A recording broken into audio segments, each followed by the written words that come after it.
세상을 사는 사람들이 어떻게 사는 것 같아요? 세상을 사는 사람들은 다 각자 자기가 어떤 믿는 구석이 있어서 살아요.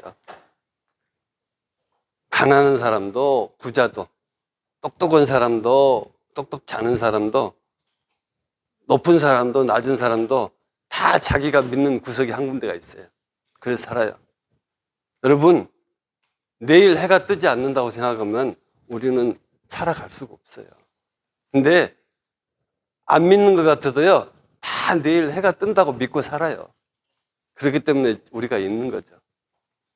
근데 그 믿는 것이 누구냐의 말이에요. 세상 사람들이 믿는 거는 도대체 뭘까요? 또 그리스도인들이 믿는 거는 무엇일까요?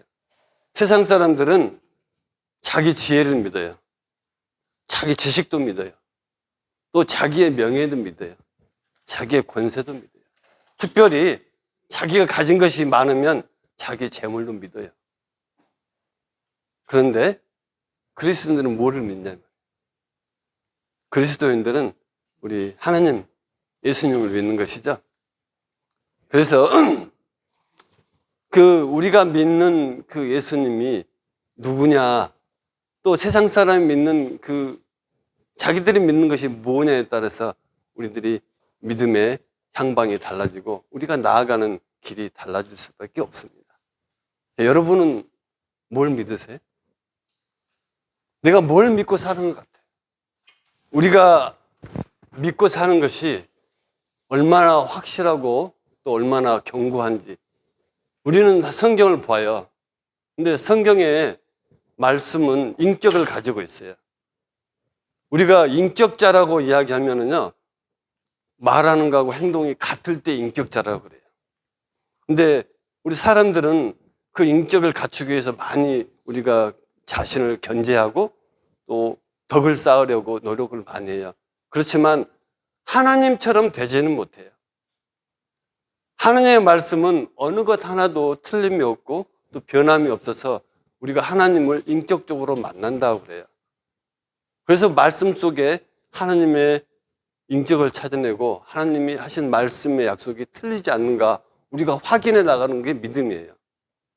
그냥 듣고 흘려보내는 게 아니라 그 약속의 말씀이 나에게는 어떻게 적용이 됐고 또 어떻게 나는 그 하나님의 약속을 믿었는가 하는 것이죠. 요즘 정치하는 사람들 말을 참 많이 해요. 근데 잘 믿어지지가 않죠. 당선되고 나면 되게 그 약속이 지켜지지 않아요. 그런 것처럼 그 말과 행동이 같을 때 우리가 비로소 인격자라고 믿어지게 되는 거예요. 하나님 말씀도 마찬가지죠. 많은 말씀이 있었지만 우리가 믿어지는 거예요. 그래서 로마서에 이렇게 말씀하고 있어요. 믿음은 들음에서 나고 들음은 그리스도의 말씀으로 말미암는다. 이렇게 말씀하시고 있어요. 우리는 말씀을 많이 듣습니다. 그러나 이 말씀대로 우리가 믿음이 있는가? 또 세상 사람이 가지고 있는 헛된 믿음과 우리가 가지고 있는 살아있는 믿음이 어떻게 다른가? 우리는 살아있는 믿음을 말씀 속에 있다고 그래요. 살아계신 말씀이 우리 안에 있어서 우리가 믿음이 되는 거예요. 그런데 그 말씀은 우리 삶에서 아무리 어려운 상황이 오고 힘들어도 우리가 하나님 주신 말씀을 의지하고 믿는 것이 믿음이에요. 그런데 한 가지 우리가 문제가 있어요. 이 말씀을 지적으로만 생각을 하려고 그래요. 나의 생각으로만 생각을 하려고 그래요. 그런데 하나님 말씀은 지적에 멈추지 않아요. 우리가 지식으로 아는 하나님의 말씀은 누구나 다 이해할 수 있어요. 그런데 우리가 경험으로 아는 하나님의 말씀은 누구나 이해할 수 없어요. 모두가 다르게 반응하기 때문에 그래요. 그런데 그 다르게 반응하는 것 중에 공통된 게 하나 있어요. 저와 여러분이 죄인이라는 걸 아셔야 돼요.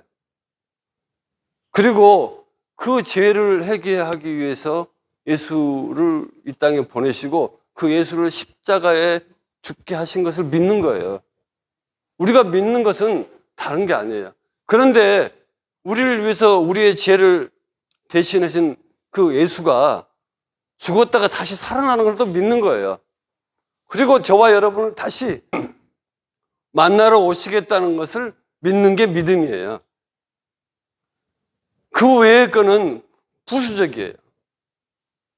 그래서 가장 핵심은 하나님이 나에게 말씀을 주셨고 그 말씀이 우리 안에 역사할 때 우리들이 나를 위해서 오신 예수님, 내 죄를 대속하신 예수님, 또 다시 우리를 살게 하시기 위해서 부활하신 예수님을 믿는 것이 믿음이에요. 이런 믿음들이 우리 안에 고백될 때 예수님이 여러분의 힘이 되는 거예요.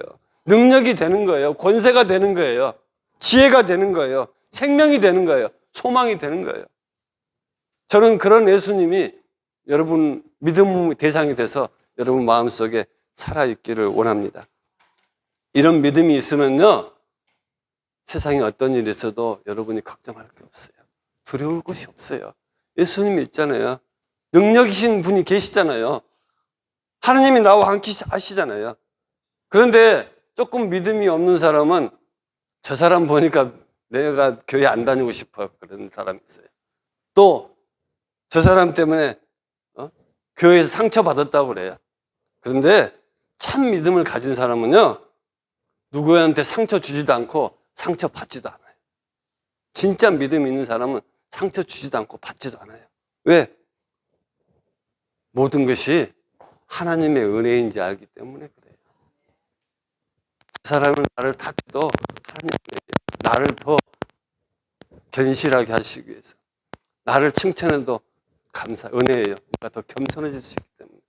자, 그렇다 그러면 우리는 그 누구에게도 세상의 그 어떤 일에도 시험 당할 일도 없고 우리가 근심 걱정할 필요도 없습니다. 많은 사람들이 코로나 때문에 고생 많이 했죠. 코로나 때문에 변화가 많이 생겼다고 여러분 아시죠? 교회가 흔들리고 있어요. 그나마 있었던 얇은 믿음이요, 더 얇아져 가지고 바람만 훅 불면 찢어질 것 같아요. 여러분, 우리 그런 시대에 살고 있어요. 그런데 과연 우리는 무엇을 믿느냐 하는 거예요. 믿음이 지키기 어려운 시대에 살고 있어요. 믿음 참 지키기 어려워요. 그런데 여러분 흔들리지 마세요. 여러분에게 겨자씨만한 믿음이 있으면 커지는 거예요. 예수님 때문에. 주님이 내 안에 살아계신다라는 믿음 속에서 자라날 수 있기를 바랍니다. 그래서 이렇게 말씀하고 있어요. 너희는 믿음 안에 있는가? 너희 자신을 시험해보라. 너희 자신을 확증하라. 예수 그리스도께서 너희 안에 계신 줄을 너희가 스스로 알지 못하느냐? 그렇지 않으면 너희는 버림받는다라고 그랬어요. 여러분이 예수님이 내 안에 있지 않으면 우리는 버림받은 사람이에요. 우리가 소망이 없고 희망이 없는 사람이 되는 거예요. 여러분 어떻습니까? 여러분 마음속에 믿음이 없다고 생각해요. 내가 믿음이 없어. 그런 소리 하지 마세요. 여러분 마음속에 예수님이 심겨져 있어요. 이제 그 예수님이 심겨진 거를 여러분이 아시고 흔들리지 마세요. 무슨 일이 있어도 예수님 붙드시고 흔들리지 마시고, 참 내가 연약해서 이렇게 예배 드리고도 내가 더 회복될 수 있는가, 이런 의심도 갖지 마세요. 한 가지는 늘 내 믿음이 어디에 있는가라고 여러분 확인하시면 좋겠어요. 늘 내 믿음이 어디에 있는가 확인했으면 좋겠어요. 오늘 말씀이 그래요. 유다가 많은 죄를 저질러요. 유다가 가진 죄가 어마어마하게 커요. 그래서 유다의 죄를 뭐라고 표현하냐면요, 오늘 15장 그 말씀 바로 앞부분에 이제 예레미야 15장 1절부터 나온 말씀이 금강석 끝 철필로 기록되었다 그랬어요. 그리고 그들의 마음판에 기록되어 있고 그들의 제단불에 새겨져 있는데, 그들의 자녀가 높은 언덕 위 푸른 나무 곁에 있는 그 제단들과 아세라들을 생각하도다. 이게 무슨 죄냐면요, 여러분 잘 이해가 못하실지 모르지만 이 죄를 마음속에 새겼는데 그 금강석 바위에 새기는 그런 도구를 가지고 마음의 죄를 새기는 거예요. 그 죄가 뭐냐면요, 하나님 제단 앞에 옆에 아세라들이 있는 거예요. 세상 신들이 있는 거예요. 그래서 하나님하고 세상 신하고 저울질해요. 유다 백성들이, 이스라엘들이 세상 신을 보고 내가 세상의 부유함을 얻게 해달라고 기도해요. 하나님 믿는다고 그러면서. 지금 우리 세상 사람들이 그래요. 세상 사람들은 당연히 아세라를 바라고 있어요. 부유하고 풍요하고 자기가 원하는 대로 응답하는 그런 신을 원해요. 그런데 그 옆에 저희들이 살아가고 있어요. 하나님 믿는 사람들이 살아가고 있어요. 근데 하나님 믿는 사람들이 보니까 안 믿는 사람이 더 부유하거든요. 더 행복하거든요.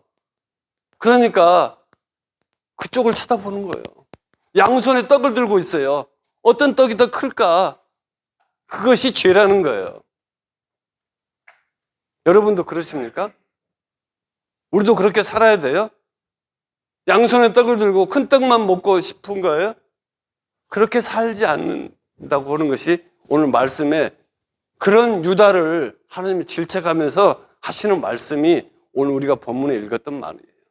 어떤 사람이 하나님의 복을 받지 못하는가? 어떤 사람이 하나님의 복을 받을 수 있는가를 이야기하고 있어요. 이 이스라엘 백성들이요, 하나님한테 뭐라고 기도했냐면요, 저들처럼 살게 해주세요 라고 기도해요.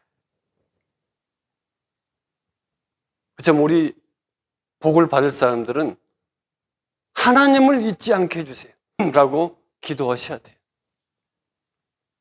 여러분, 우리 하루 기도가 특별한 거 없어요. 하나님 잊지 않고 살게 해주세요. 오늘도, 내일도, 날마다 세상을 탐하지 않고 살게 해주세요 라고 기도하는 게 되었으면 좋겠습니다. 그래서 에레미야 오늘 본문 말씀에 이렇게 이야기하죠. 여호와께서 이와 같이 말씀하시니라. 무릇 사람을 믿으며 육신으로 그의 힘을 삼고 마음이 여호와께 떠난 사람은 저주를 받으리라. 축복을 받지 못한다 그랬어요. 그런데 우리 사람을 믿으며 말씀드렸죠. 나를 믿어요. 세상을 믿어요. 내가 가진 능력과 지혜를 믿어요. 나의 지식대로 믿으며 살라고 그래요. 그리고 그것이 나의 힘이라고 생각해요. 그러다 보니까 하나님을 떠날 수밖에 없어요. 지금도 세상 사람들과 우리 그리스도인들이 공통적인 게 있어요. 명예를 얻으려고 그래요. 권세를 얻으려고 그래요. 명예를 얻으려고 그래요. 그것을 쫓아가다 보면 우리가 함정에 빠질 수밖에 없어요. 그래서 이런 성경 구절이 있죠.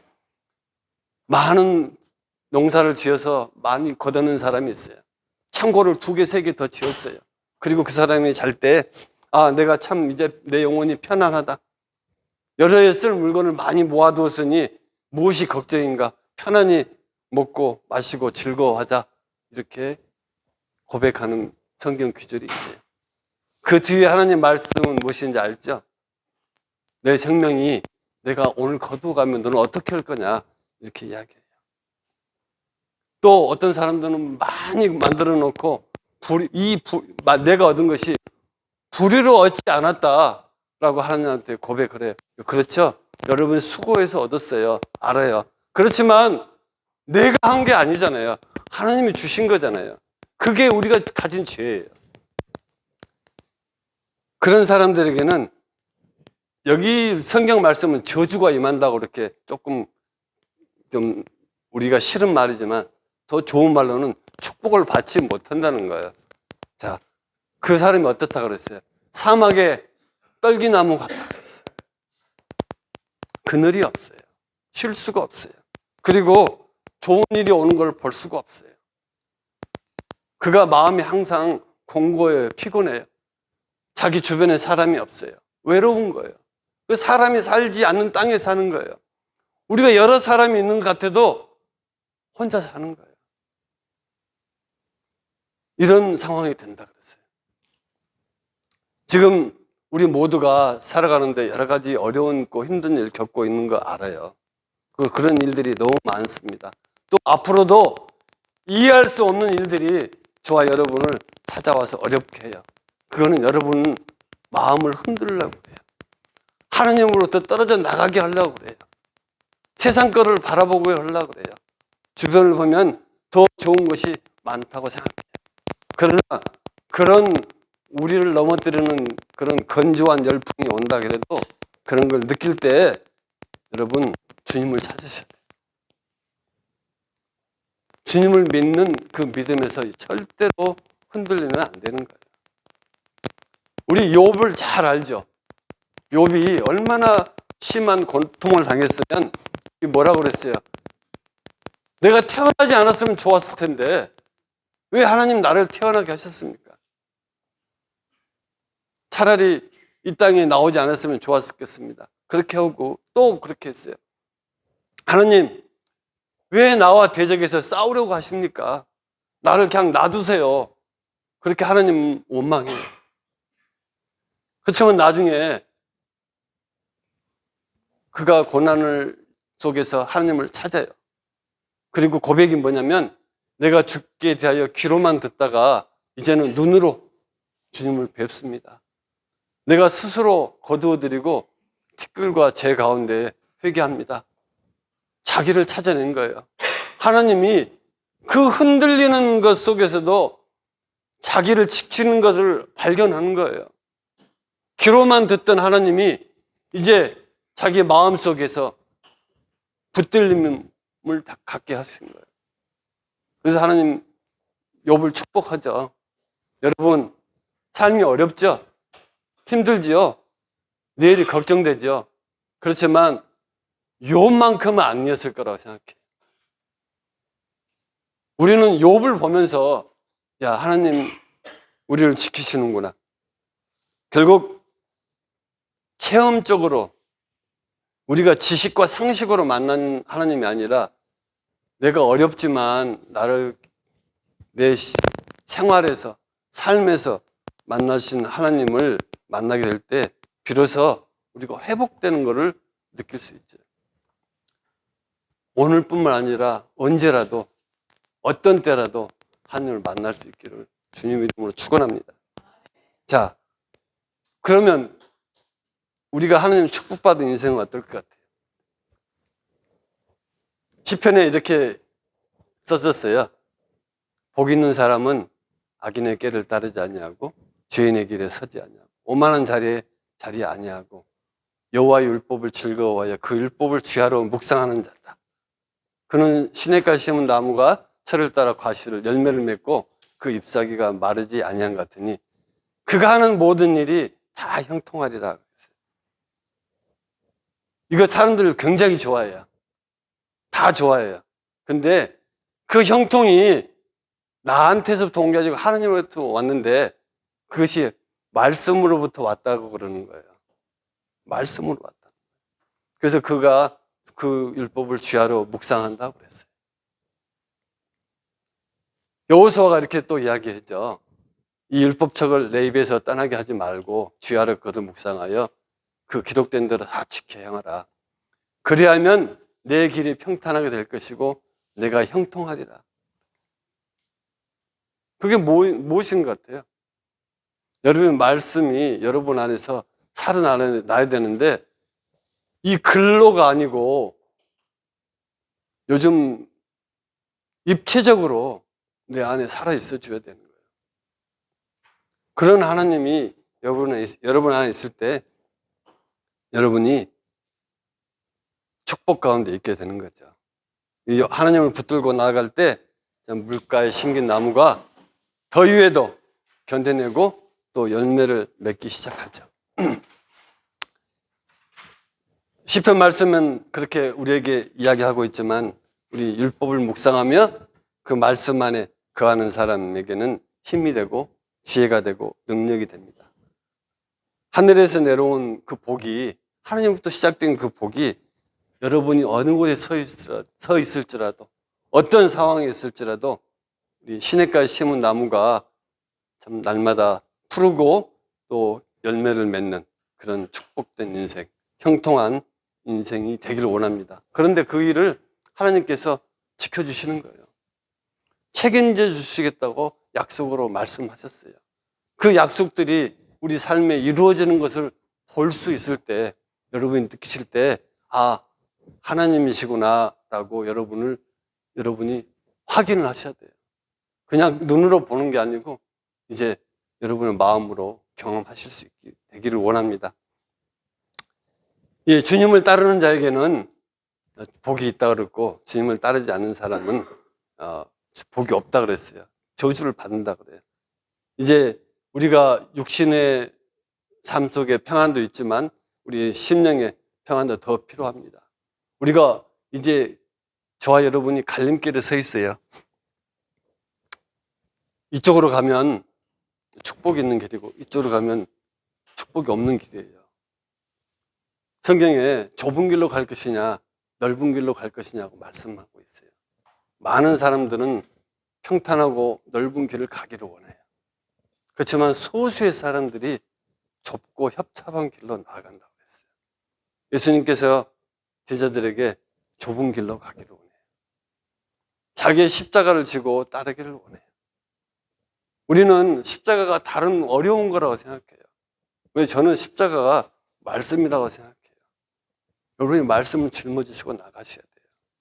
그 말씀이 처음에는 율법이 돼서 법이 돼서 하지 마라 하라고만 하는 것 때문에 내가 마음이 어려워요. 그런데 여러분이 그 말씀을 지고 나가면 그 말씀이 여러분을 더 빨리 쉽게 걸어갈 수 있는 힘이 되는 능력이 돼서 나타날 거라고 믿습니다. 여러분 어떠신 것 같아요? 이제 여러분 어떤 길로 나가기를 원합니까? 어떤 하나님 믿으시기 원합니까? 내 믿음이 어디에 있는가 다시 한번 찾아보세요. 내 믿음이 어디에 있는가? 나는 어디로 가는가? 한번 나를 돌아다 보세요. 늘 우리가 말씀 속에 산다 그래요. 은혜 속에 산다 그래요. 그런데 그게 어디서 왔는지 또 그것이 나를 어디로 이끌어 가는지 찾아내는 그런 믿음의 사람들이 돼야 돼요. 그냥 왔으니까 있다고 생각하지 마세요. 우리는 그냥 왔으니까 있는 사람이 아니에요. 태초부터 하나님이 여러분을 선택하셨어요. 나의 백성이 되게 하셨어요. 나를 구원하시겠다고 약속하셨어요. 그 약속들이 말씀 속에 있는 거예요. 그 말씀이 여러분의 입술에서, 여러분의 마음에서 늘 묵상이 되고 살아날 때 이제 여러분은 축복의 길에 임하게 되는 거예요. 시절을 쫓아 과실을 맺고 그 잎사귀가 늘 청청하고 어떠한 어려움이 왔을지라도 여러분이 피곤하지 않고 또 마음과 심령이 갈급하지 아니해서 하나님 주신 위로와 평강이 있는 그런 삶을 살게 되는 겁니다.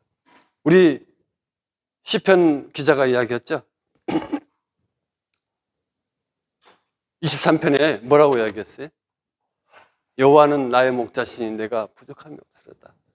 그가 쉴 만한 물과 푸른 초장으로 나를 인도하시는도다. 그 고백들이 우리 안에 있어야 되는 거예요. 당연히 있으셔야 돼요. 왜? 우리가 믿는 하나님이 나를 그렇게 해주시겠다고 약속하셨잖아요. 그 여호와를 의지하고 따라가는 사람, 여러분 복이 무엇인가요? 하나님 주신 축복이 무엇일까요?